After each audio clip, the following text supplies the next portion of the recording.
தமிழில் காட்டுச் சிலம்பன் என்று அழைக்கப்படும் இந்த பறவை ஆங்கிலத்தில் ஜங்கிள் பாப்லர் என்று அழைக்கப்படுகிறது.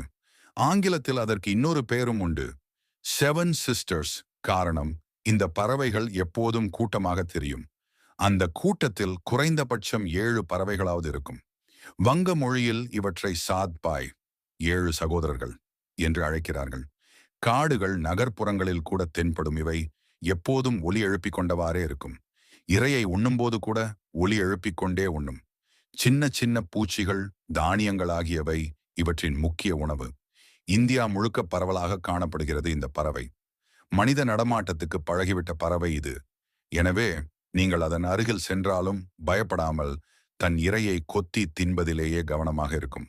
நிமிடத்துக்கு ஒரு முறை அங்குமிங்கும் பறந்து கொண்டிருப்பது, தன் அழகால் இறகை நீவிக்கொள்வது, இதர பறவைகளுடன் செல்லச் சண்டைகள் போடுவது என எப்போதும் துருதுருப்பாக இருக்கும் பறவை இது. கொண்டை குயில்கள், அக்கக்கா குருவி போன்ற பறவைகள் தங்களின் முட்டைகளை காட்டுச் சிலம்பன் பறவைகளின் கூடுகளில் விட்டுச் சென்றுவிடும். குஞ்சு பொரித்த பின்பும் தன்னுடைய குஞ்சுகள் அல்ல என்ற அடையாளம் தெரியாமல் அவற்றுக்கும் சேர்த்து பெற்றோர் பறவைகள் இரை தேடி எடுத்து வரும். ஒவ்வொரு முறையும் இரை தேடி இவை சோர்ந்து போகும் என்பதால் இதர பறவைகள் இந்த குஞ்சுகளுக்கு இரை கொண்டு வந்து கொடுக்கும். பின்னே சகோதரி பாசம்னா சும்மாவா?